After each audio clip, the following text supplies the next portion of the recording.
Hello all. Sandra வந்து திவ்யாவை பற்றி பேசிகிட்டு இருக்காங்க. சூப்பராக பேசினாங்கன்னு சொல்லலாம். சாந்திராவோட அந்த கேம் வந்து திவ்யாவை எக்ஸ்பிரஸ் பண்ணுறதுக்கு தானோ அப்படி இருந்தால் நல்லா தான் இருக்கும். சாந்திரா சொல்கிறாங்க, இப்போ இந்த இருக்கிற வைபிளில் இதெல்லாமே வந்து மாறிடும். அவள் வந்து பாரு மாதிரி வந்து ட்ரை பண்ணிகிட்ருக்கா, எல்லாருக்கிட்டையும் வந்து சண்டை போட்டுன்னு. ஸோ லிட்ரலி பார்வை தான் வந்து, அதாவது பார்வை மாதிரி வந்து மாறுறதுக்காக திவ்யா மேடம் ட்ரை பண்ணுறாங்கன்னு சொல்லிட்டு சாந்திரா சொல்கிறாங்க. ஸோ அமித் சொல்கிறாங்க, இந்த சும்மா இப்போ பார்த்தாலும் கத்துறது, சின்ன சின்ன விஷயத்துக்கெல்லாம் ஒரு குக்கல் விசில் அடித்தாலே அப்போத்தான்னு சொல்லிட்டு வந்து கத்துறது, இதெல்லாம் வந்து ரொம்ப ஃபேக்காக இருக்குது பார்க்குறதுக்குன்னு சொல்லிட்டு அமித் சொல்கிறாங்க. ஆமாங்க, திவ்யா நடிப்பு அவ்வளோ நடிப்பு. நான் கிச்சனில் சின்னதாக ஒரு சத்தம் கேட்டால் கூட அப்போத்தான்னு சொல்லிட்டு கத்துவாங்க. யாராவது இப்படி கத்துவாங்களா என்ன? இதெல்லாம் தெரியாதா?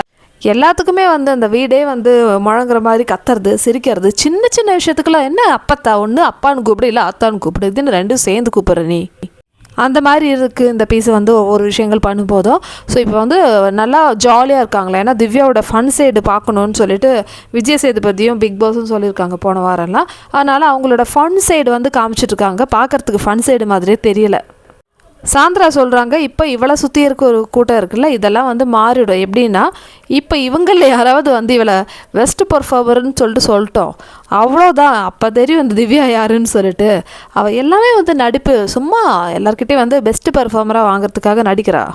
ஏன்னா பிரஜின் இருந்த டைமில் இந்த ஜமீன்தார் டாஸ்க் நடந்தது இல்லையா, அந்த டைமில் பிரஜின் வந்து திவ்யாவுக்கு பெஸ்ட்டு பர்ஃபார்மர் லிஸ்ட்டில் வந்து அவங்களோட நேம் சொல்லலை.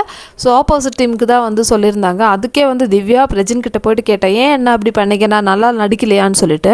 கனகாம்பாள் கேரக்டர் கொடுத்துட்டு ஒரு ஸ்டெப் கூட அந்த மேடம் போடல, இதில் வேறு நல்லா நடிக்கலையான்னு கேட்குறாங்க. பாருக்கே பேசாமல் கொடுத்துருக்கலாம், அவங்களாவது டான்ஸ் பண்ணிட்டு இருந்திருப்பாங்க. இதில் வேறு நான் நல்லா நடிக்கலையான்னு சொல்லிட்டு பிரஜின் கிட்ட போயிட்டு ஒரு கத்தி பேசினாங்க வேறு. ஸோ இதெல்லாம் வந்து நடந்தது.